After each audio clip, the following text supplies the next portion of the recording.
রাজ্যে ত্রিস্তরীয় নির্বাচনের ঢাকে কাঠি পড়ে গেছে। বৃহস্পতিবার নির্বাচনের বিজ্ঞপ্তি জারি করা হয়েছে। বৃহস্পতিবার থেকে শুরু হয়েছে মনোনয়নপত্র দাখিলের কাজ। মনোনয়নপত্র দাখিলের শেষ দিন 18 জুলাই।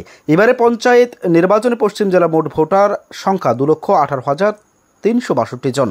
এর মধ্যে পুরুষ ভোটার রয়েছে 1,10,037 জন, মহিলা ভোটার রয়েছে 1,08,285 জন। পশ্চিম জেলায় মোট 5টি আরডি ব্লক রয়েছে। এগুলি হলো বামুটিয়া, ডুকলি, জিরানিয়া, মোহনপুর এবং ওল্ড আগরতলা। 5টি ব্লকে পঞ্চায়েত সমিতির নির্বাচনী ক্ষেত্র রয়েছে 65টি, জেলা পরিষদের নির্বাচনী ক্ষেত্র রয়েছে 17টি এবং 91টি গ্রাম পঞ্চায়েত, মোট 556টি। কেন্দ্রীয় আসন সংখ্যা 1013টি।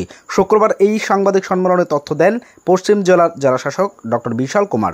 তিনি জানান, পশ্চিম জেলা জেলা পরিষদের প্রার্থী মনোনয়নপত্র দাখিল করতে হবে জেলা শাসকের কার্যালয়ে। এছাড়া পঞ্চায়েত সমিতি এবং গ্রাম পঞ্চায়েত মনোনীত প্রার্থীদের মনোনয়নপত্র দাখিল করতে হবে সংশ্লিষ্ট ব্লকগুলিতে। এখন পর্যন্ত পশ্চিম জেলা জেলা পরিষদের 17টি কেন্দ্রের জন্য 17টি মনোনয়নপত্র জমা পড়েছে বলে জানান পশ্চিম জেলা শাসক ডক্টর বিশাল কুমার।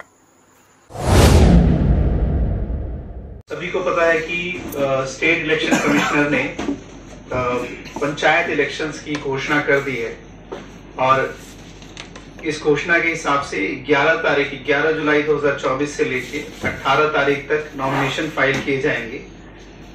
इसमें जो जिला परिषद के नॉमिनेशन होंगे वो डीएम वेस्ट त्रिपुरा ऑफिस में फाइल किए जाएंगे और पंचायत समिति और पंचायत के इलेक्शन के लिए वीडियो ऑफिस जो आरओ ऑफिस है इसमें किए जाएंगे।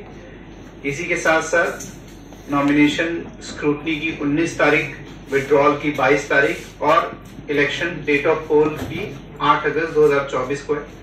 काउंटिंग 12 तारीख को सुबह 8 बजे से। इस दौरान जिला परिषद, पंचायत समिति और पंचायत के इलेक्शन होंगे। ब्यूरो रिपोर्ट एज भारत लाइव 24 आवर्स।